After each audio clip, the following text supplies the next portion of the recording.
It's my distinct pleasure to introduce a dear friend and fellow commoner, Dr. Andreas Weber.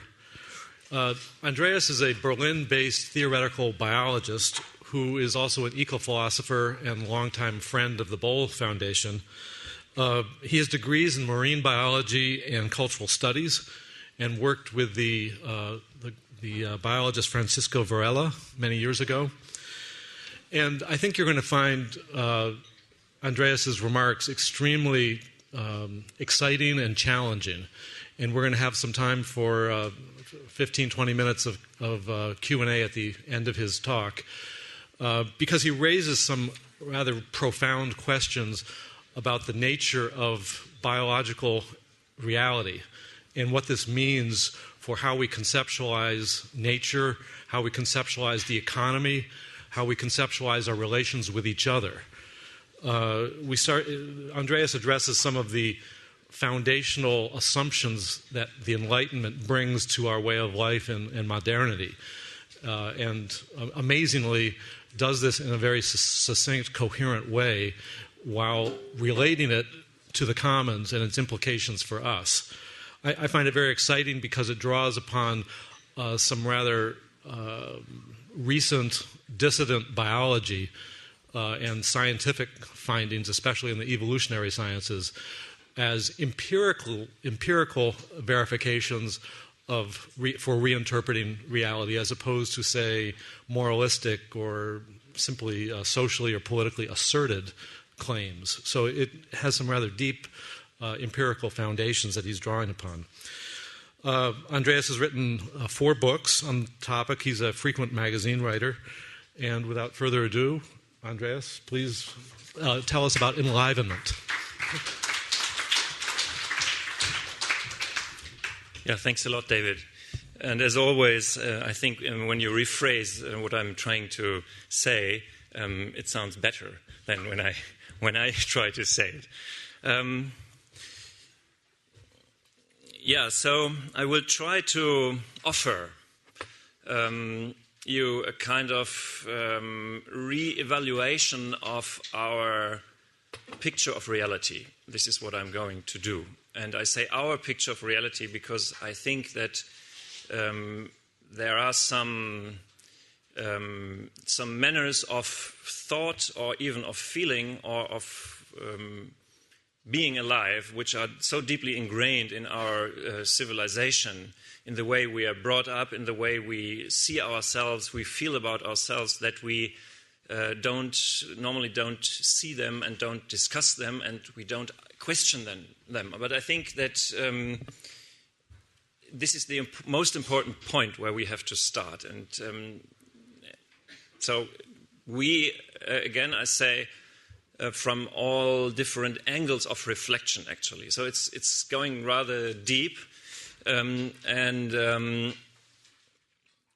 it's in a way it could be an attempt for a revolution, but in my life, all the revolutions I attempted turned out to be reforms, if they turned out to be that, at least. So I tried, with a third way, just to invite you to open your ears and your heart and to follow me in exploring this path, which is a kind of path laid down in walking. And so I invite you also to lay back these kind of deep manners of think as far as that might be possible. And then we can look what will come out from that. I'm grateful for Silke mentioning that we need a new language.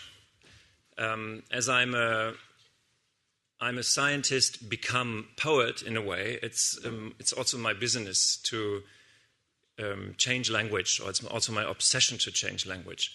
It's also my personal obsession, so I love to speak other languages, to find myself in new. And I will try this with you first, just shortly, because I don't have so much time. So I will, before starting in a kind of conceptual journey, I will tell you a little story. And this story Again, you will remember maybe it was in colors. Now it's black and white, just to keep the style of the presentation. It's this grazing commons in northern Ethiopia. I already put into the big commons pool, and I will tell you this because it was my first personal experience with commoning and commons, in real commons. We experience it, well, real commons, it's not right because we experience it all the time, but it was clear that this was just the point about this area. I was traveling for Geo magazine, and I was working on a story about this animal you can see there, the Ethiopian wolf, which is the rarest carnivore on Earth, because there are like 200 left in the Ethiopian highlands. And there are places where everybody knows these wolves live, and the tourists go and don't find them. And there are also small patches which only insiders knew. And I was lucky to know an insider by a friend who knew an insider. So I was taken there. And it turned out that the wolf was only there because this was community managed for 400 years. And this was just the point Silke didn't mention. This area had been a commons for such a long time, and at the same time, it was beautiful nature with beautiful wildlife. And so for me, this was a striking moment, as coming from this background of thinking about life. This was a striking moment that I could see the beauty of it. And the interesting point was I could see the beauty of it in the eyes of this animal, because I was so lucky to encounter the wolf in the end. I was just somehow exploring the area with a guide or hanging around alone. And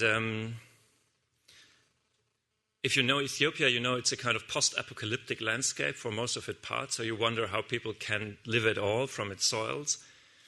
And then somehow when we entered this area, it changed. There were rolling hills with grass and strange, huge flowers blossoming. And there were these small patches of thatched roof huts.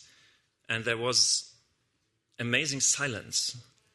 It was so silent that the swifts flying seemed to cut the air with their wings like a silk cloth.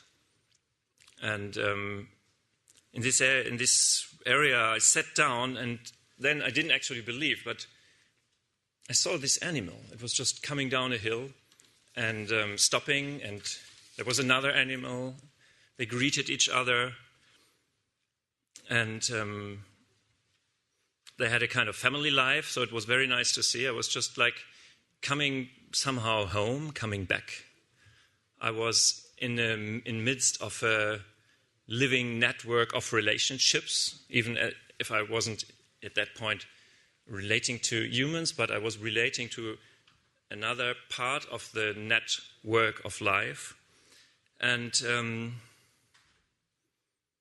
I sat there a long time, and I stared at this animal, who was someone intimately close, but at the same time infinitely distant, namely alive.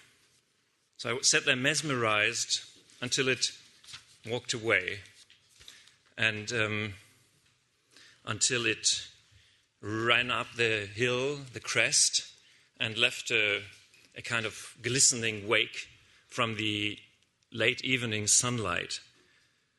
He trod up the hill, and at the crest it stopped again and turned his eyes on me and looked at me like something close and unfathomable at the same time, understanding and indifferent, like he was pitying me that he was the last one to be able to see me. You see, I'm not coming from a social context. I'm coming from a context or a history where I always asked myself how to convince me and others that we need the presence of as many of life forms and living experiences as possible. How can we argue for the need for living nature as another which stands there in our face, which we need to communicate? This was the starting point. And I found actually, well, we're living in this area of ecology in a way, but I didn't really find much in mainstream, which actually was about life. What is life in the first place? I knew my biological education, which was like life is, well, something, some substances, some qualities, motility and genes and so on, and all machinery. And this was so distant. This was so distant from experiences I continuously made. Experiences like this, coming into this old community which made possible for me to get into touch with another being and to relate and to be alive myself. And I think actually this phenomenon is not only, it is at least, it is surely quite a bit, but it's not only my personal life historical obsession, but it's also something about our civilization. I think the fact that we are struggling for a long time already with the problem how to make a good life is just leaving out the question, what is life about? What is the essence to be alive? Science leaves this to the subject, to everybody who can decide, and in the end, because of it's difficult today to know, is swallowed from consumerism, because then you can somehow numb yourself. So I think this is a fundamental problem, and actually it's a persisting problem.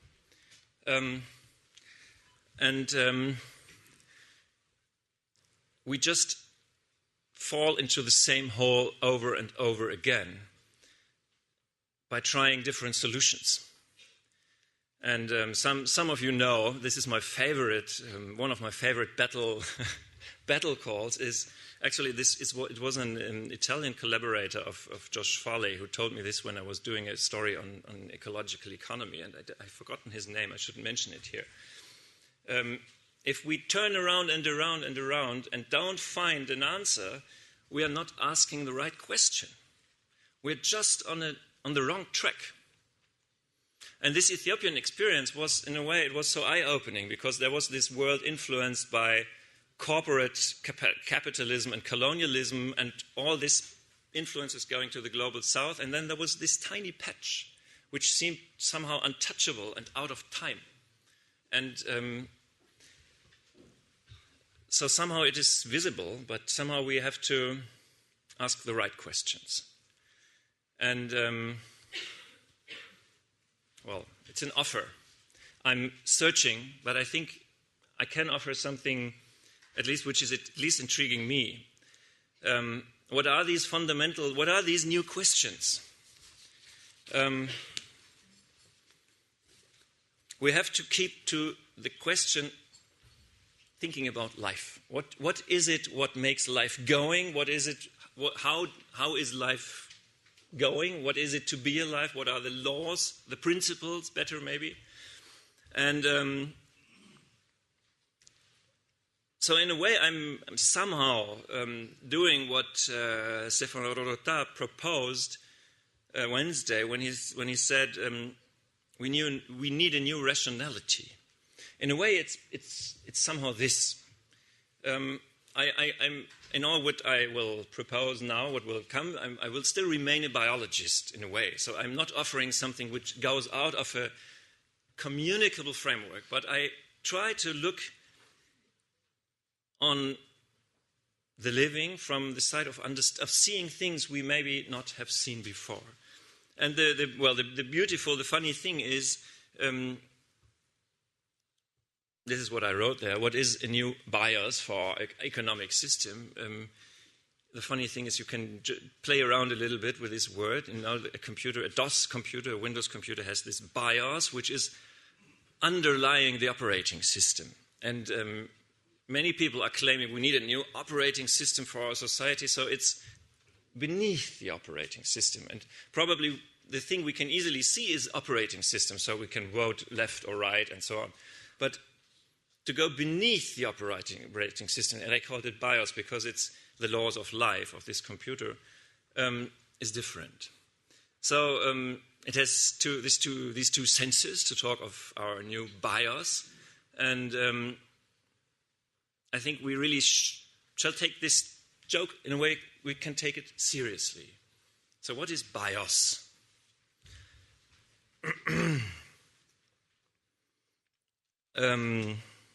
I will try to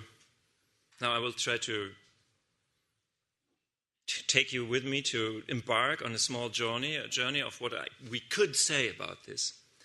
And I maybe need to state before that it's, for many of you, it might be tempting, even if I started with a subjective story, it might be tempting still to see the biologist here, starting with a new biological truth and a new naturalism. I know this because this is my field of passion, and I know it from all the times.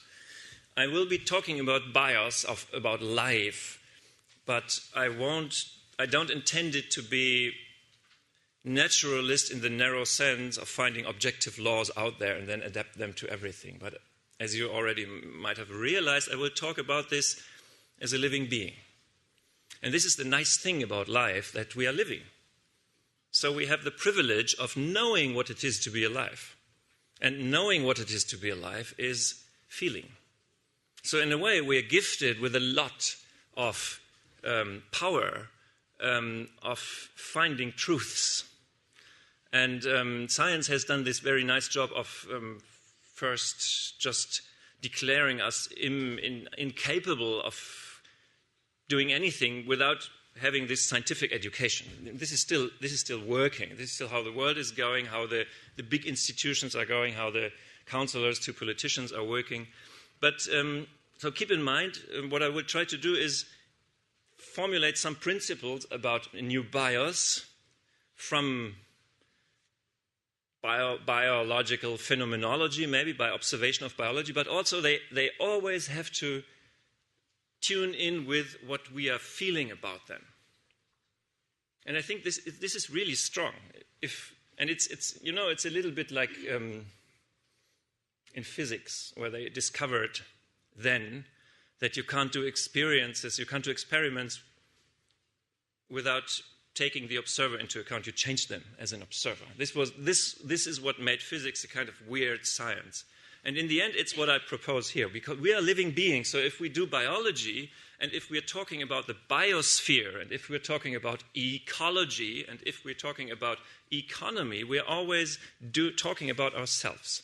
And the talk we can do is influenced by this. Okay, this is the new ism.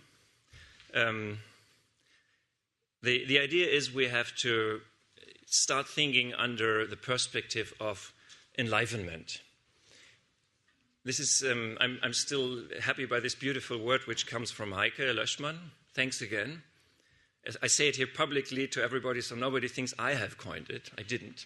But it's so good because it's just the answer to enlightenment. And enlivenment reconsiders life and aliveness as categories of thought and action.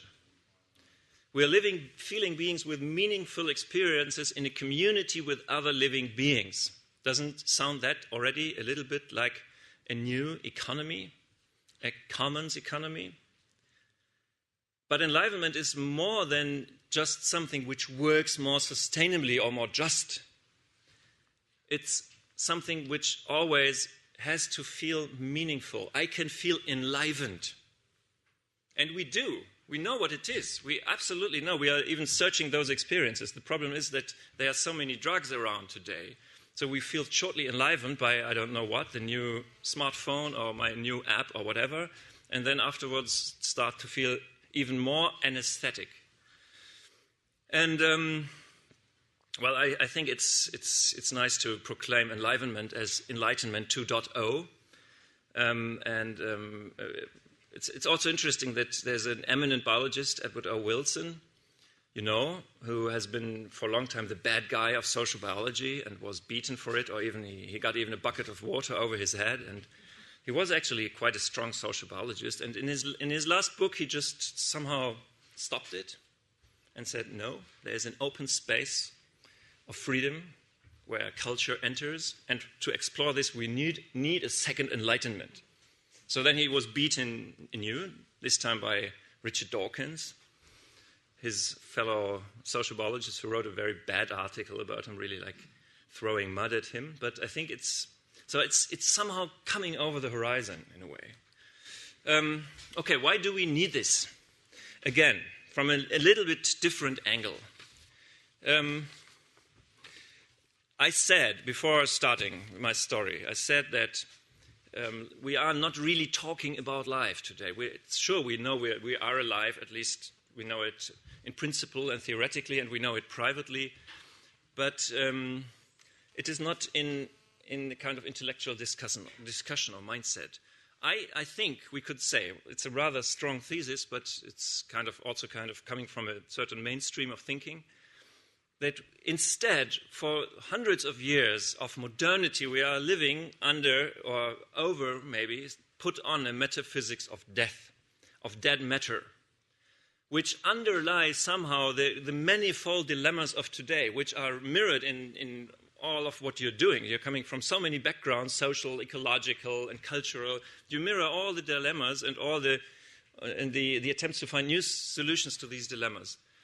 And I think it comes down to a kind of, this is the wrong question, a kind of specific approach, which is that we always try to cut things down into blocks, to dissolve relationships into entities which have to be dead, which have to be objects or arbitrary signs, to somehow deal with them or to change them in the end, to make a better world even. And no wonder that many people are feeling dead. And no wonder death is our major civilizational problem. Death is the problem of the earth. We're in the sixth wave of extinction. This is death all over. And it's clear that if this is just our way to look at the world, it will become a self-fulfilling prophecy, absolutely. If I think my relationship to somebody is dead and I treat him or her accordingly, then it will be dead. And maybe for somebody it's a big step, or it's a kind of leaving out something when I talk about from enlightenment to enlivenment, because we have had at least post-modernity in between.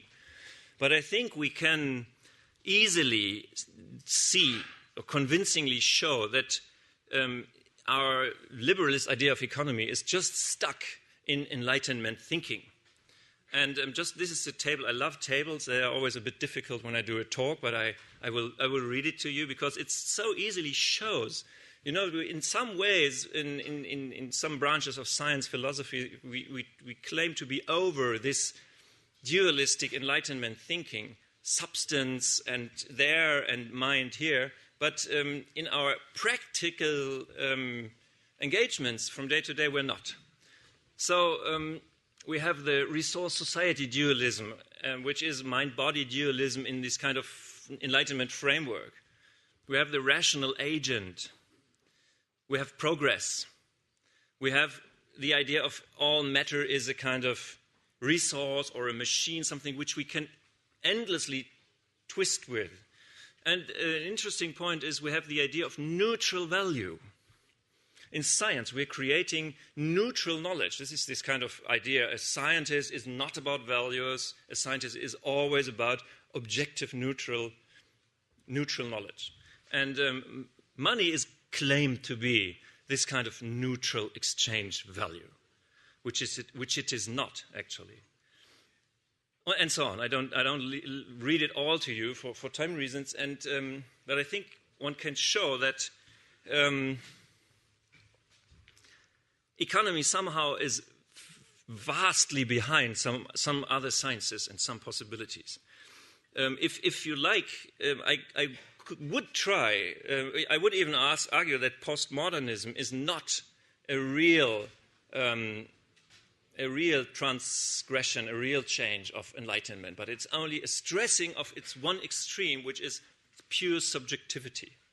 So in a way, we didn't really put things together again, and I think this is just the huge task waiting for us.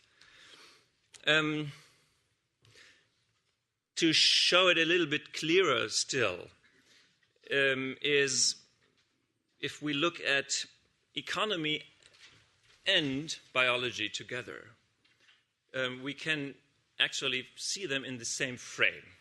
And I call them bioeconomics. And I think this comes to this prevailing paradigm, actually. And bioeconomics is, biology has also somehow not been touched by all the scientific revolutions. It's somehow also still Newtonian and inert. There are laws, external laws like selection, acting on particles like the genome, and there's not a mutual relationship. There's still this nice external force and neutral agent thinking in action. If you look at the history of modern economics and at the history of evolutionary biology, it is so interesting to find that actually they developed in a kind of step-by-step, in a kind of mutual scaffolding, where there was a social scientist, an economist, Malthus, who had to have this idea that there's always too much population and there's always scarcity, to give the biologist, Charles Darwin, the tool he needed for his evolutionary theory. But this tool comes from the social science of that time.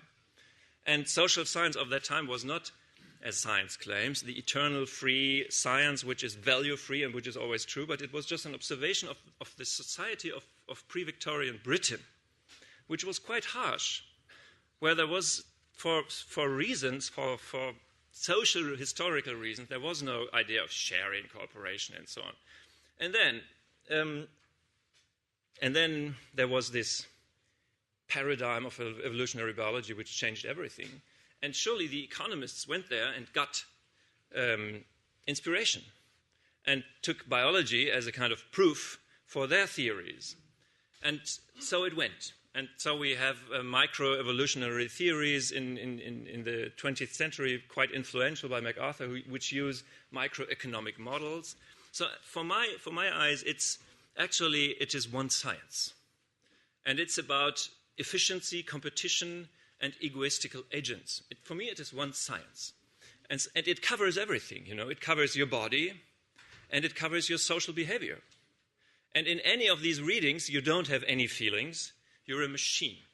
We don't believe this, sure. For some parts of our soul, we don't believe it. But, it's very difficult to live in a world where the reality, you try not to believe the reality. It's very difficult. It's like living as a dissident in the Soviet Union in the 60s. It's quite difficult, and you won't survive it undamaged. And I think this is... This comes down to this point where it's very difficult to step out of this, because it's just coloring the whole way of perceiving ourselves. It starts as a child, parents fill it in, and then in school you learn it, and this society works like this. So it's actually very difficult to deconstruct this. I will speed up a little bit.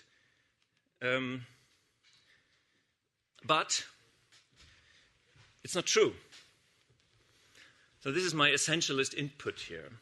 And again, I think I can do it because I'm not an external observer, because I'm just part of the game.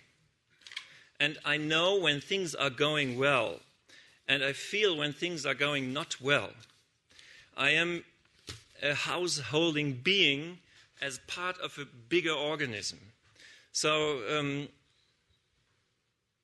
somehow I am struggling and also being quite depressive from often. I somehow still cling to this position that it's possible to being a part of a system, to know something about it, to be a subjective empiricist in a way.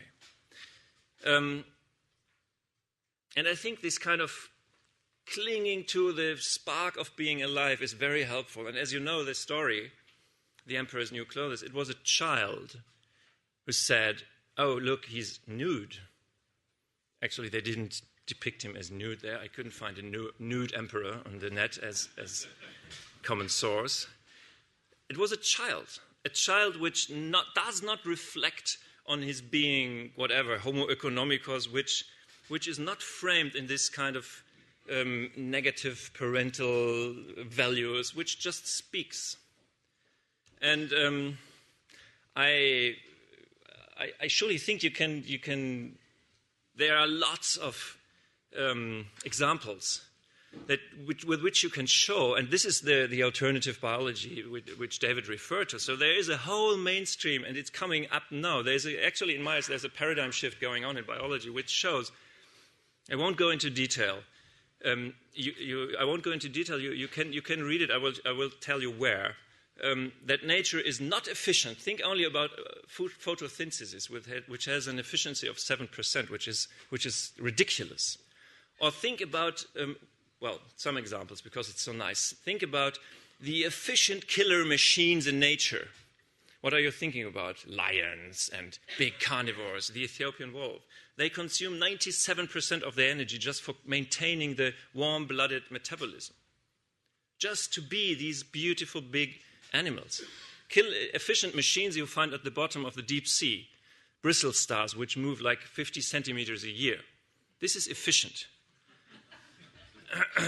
So actually, I think you can deconstruct all these big ideas which actually come from a source based in Victorian society, and you can deconstruct them on a biological base. You can show that nature does not grow, actually. It doesn't grow. The throughput doesn't grow. It varies from year to year. Nature doesn't even create through competition. If you have lots of competition, you will get a poorer environment, you will get less species.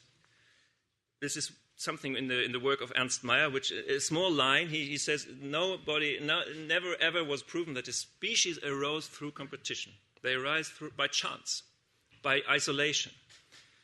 Scarcity doesn't enhance diversity in nature. It does the opposite. There's no linear progress, and there's no property.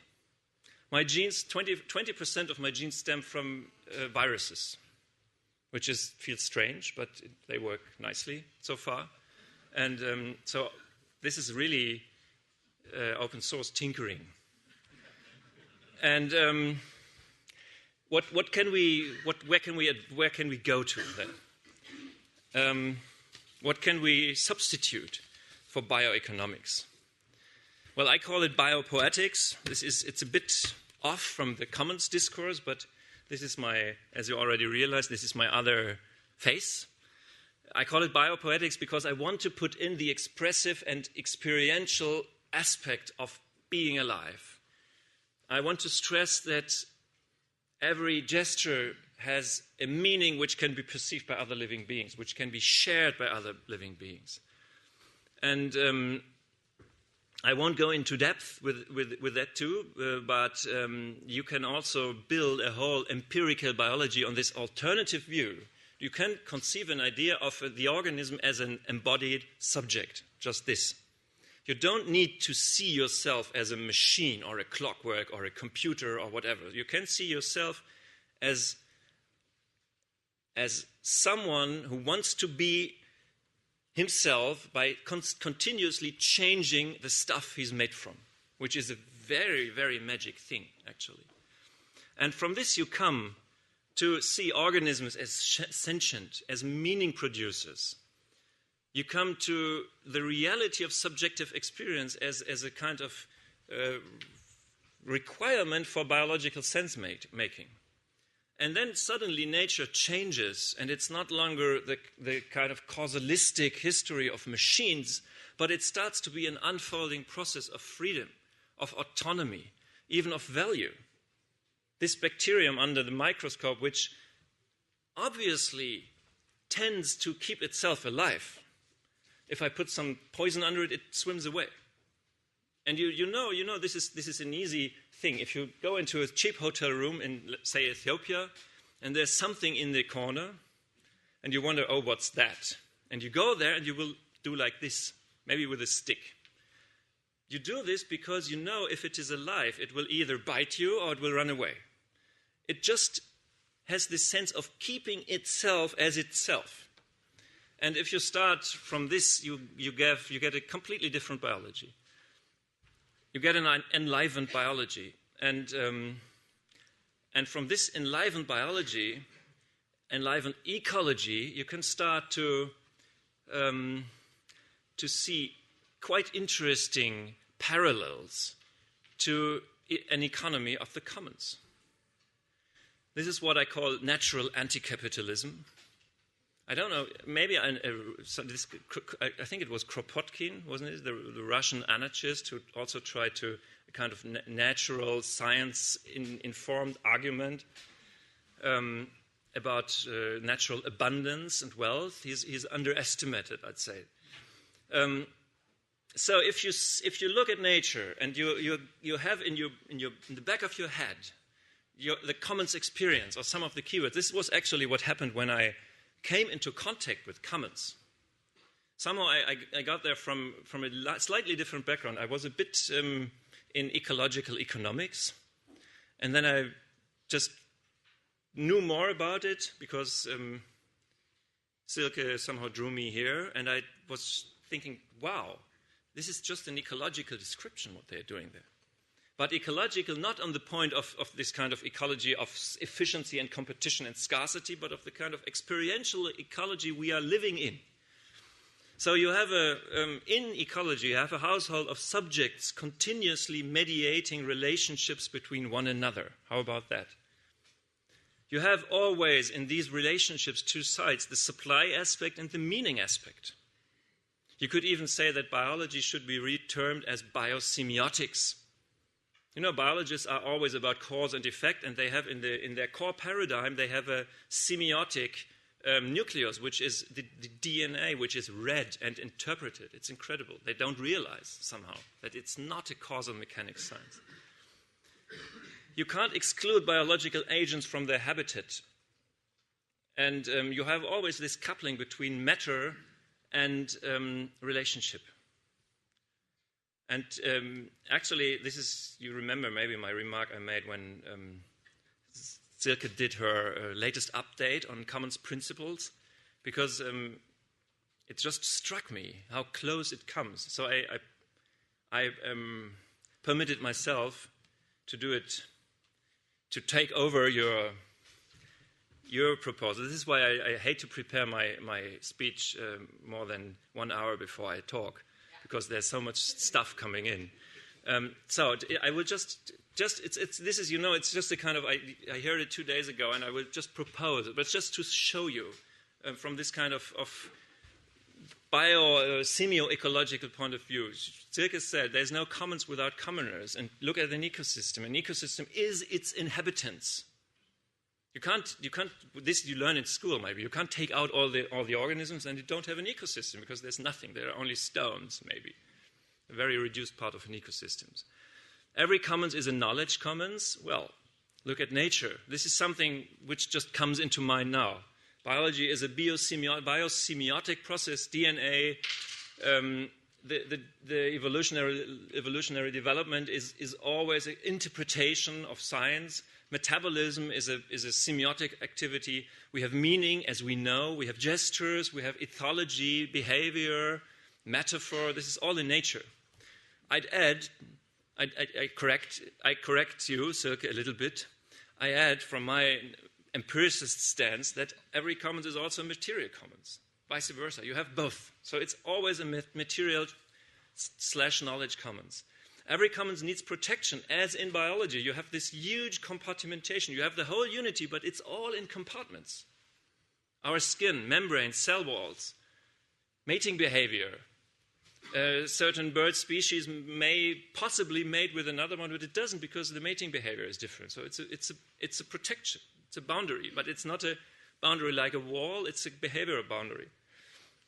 commons do not scale up, but crystallize. Thank you, because it's just is the formulation Stuart Kaufman did for autocatalysis. How come that these huge masses of different molecules make an organism go?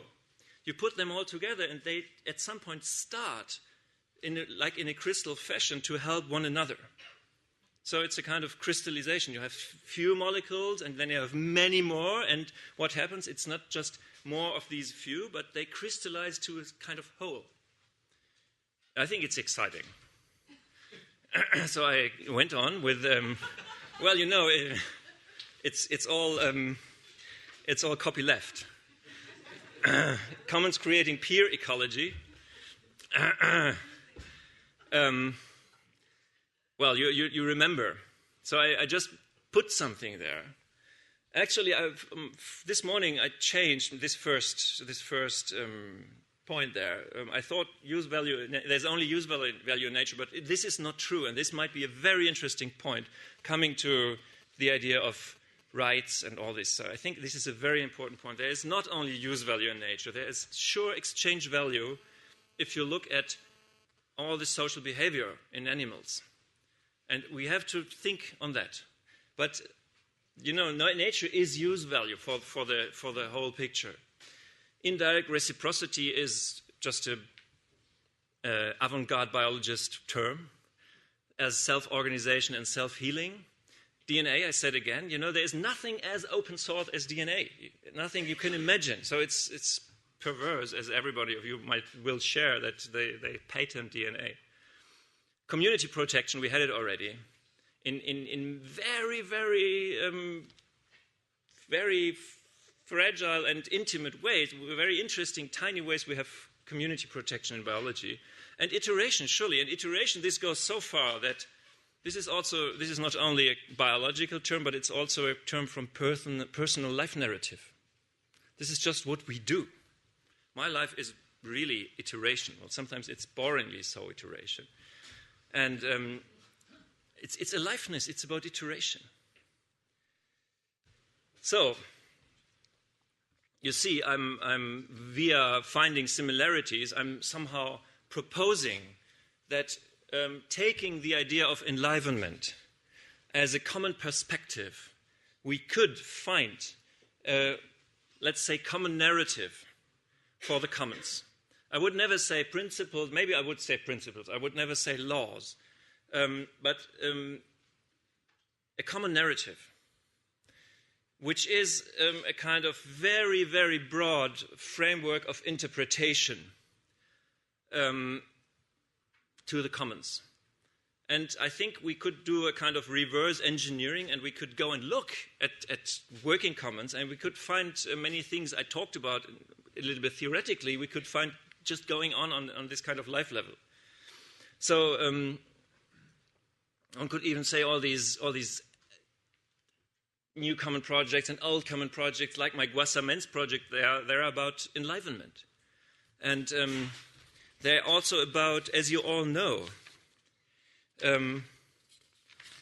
they're about feeling better. No activist isn't working for his activity, for his project, if it's not enlivening him, if it's not about also feeling good.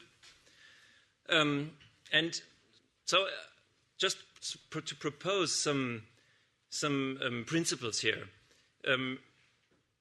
which I think if we keep in line with this open set of biological values, we will always, in more or less ways, find respected, which is blending the interests of individual and whole, of meaning and material production and exchange.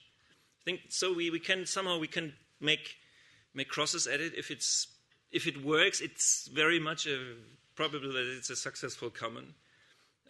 Being an active participant in the biosphere, activity, participant, agent in biosphere. And in the end, this dissolves also the difference between practice and theory. So what we're doing is applied theory. And theory is only good if it leads to a practice, or if it stems for a practice, or if it comes for a practice.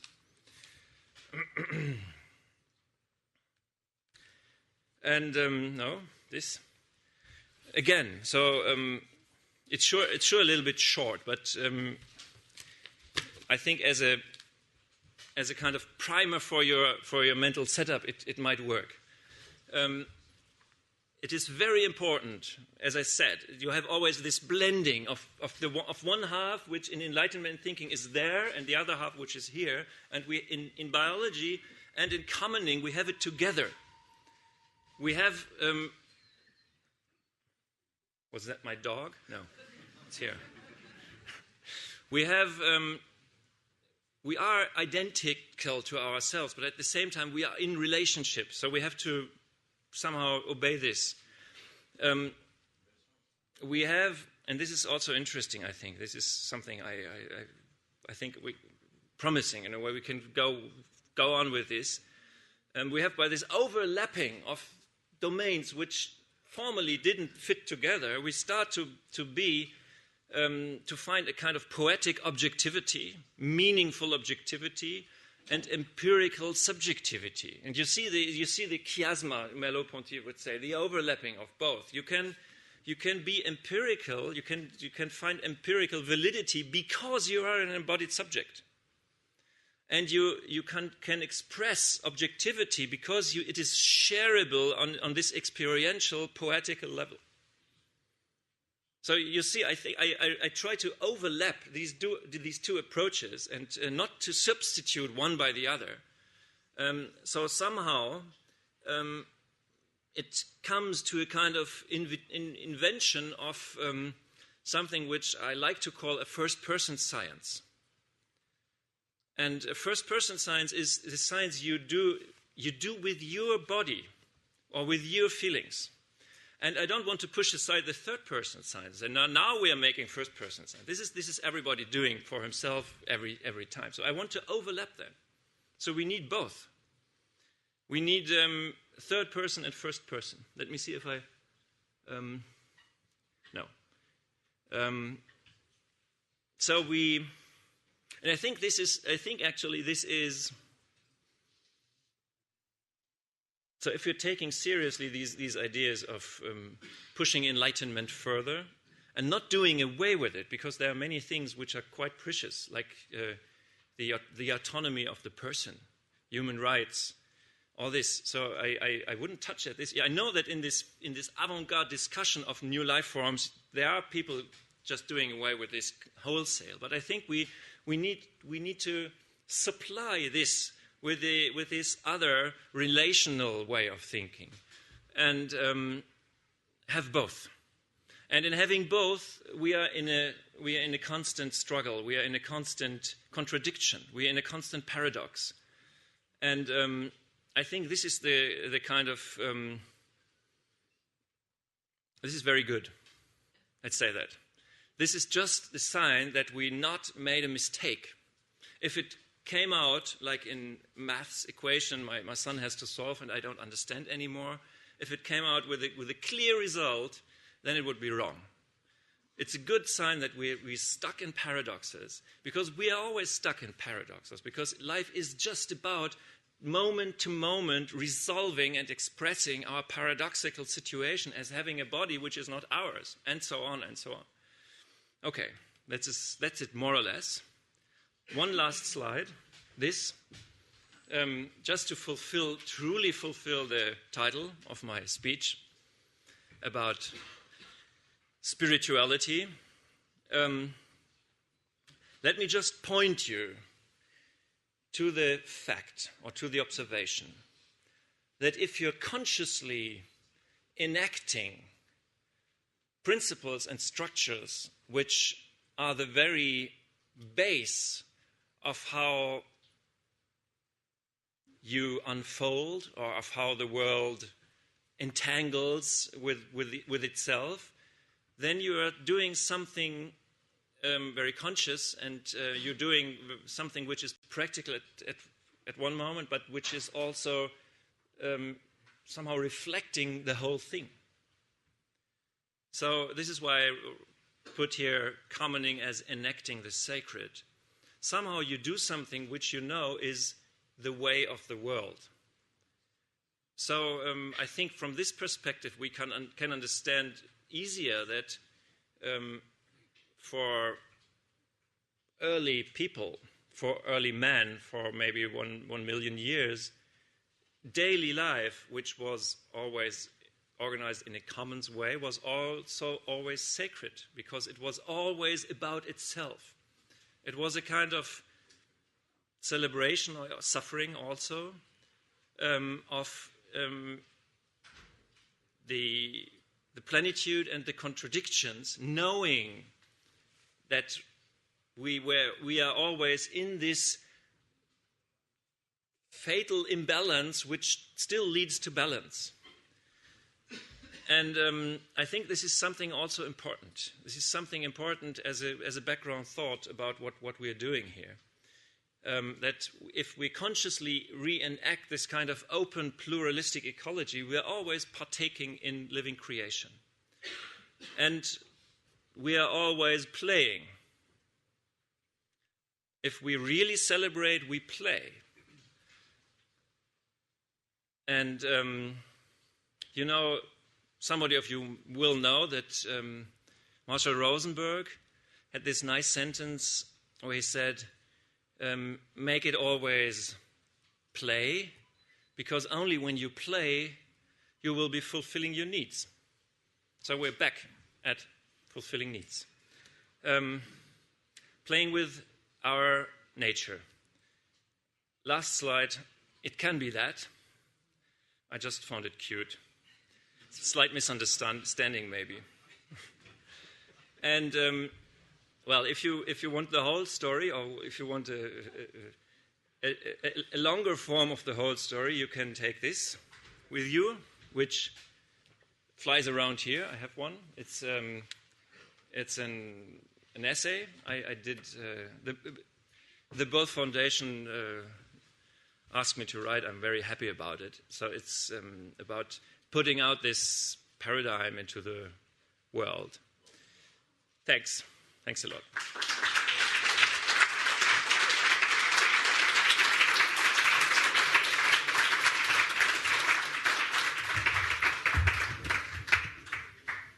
We'd like to have a little discussion after this. We could go on for a long time, I imagine. We will try for 15 minutes of questions.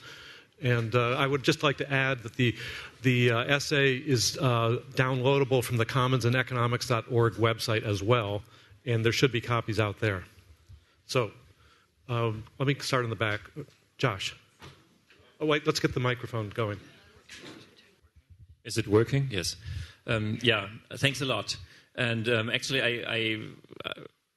I should have put it a little bit different in a way, because I learned so much, and I even talked with you.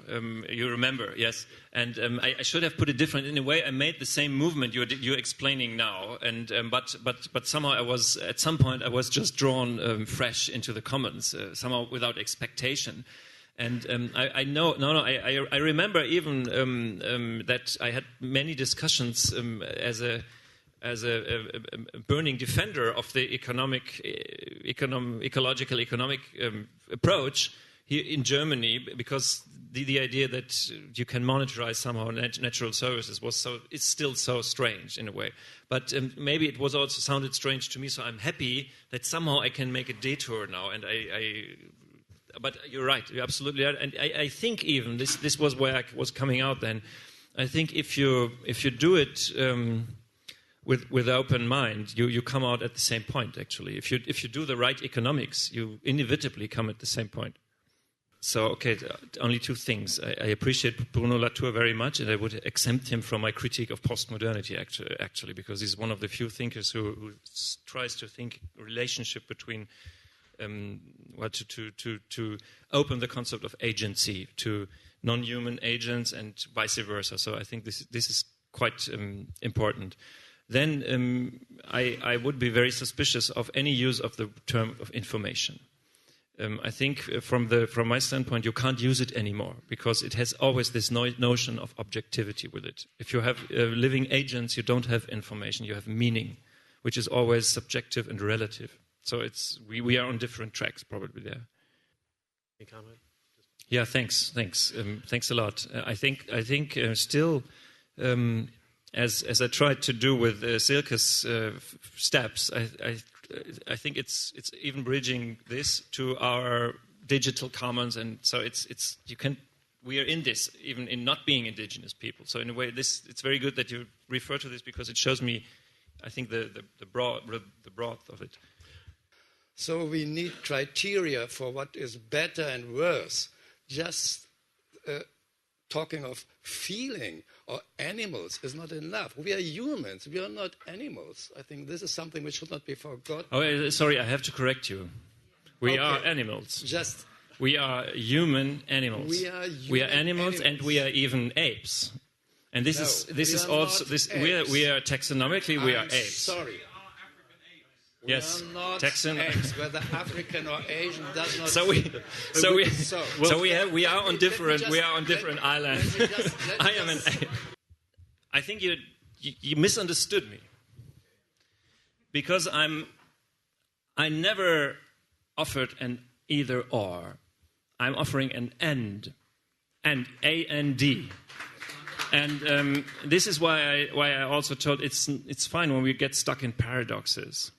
I said first-person science and third-person science. We need both, and in their overlapping. So we have all this, but we have it not only, and we have it not in like this kind of dualistic tension, but in this kind of paradoxical, poetic potential. Well, sorry, I have to. One last question right here.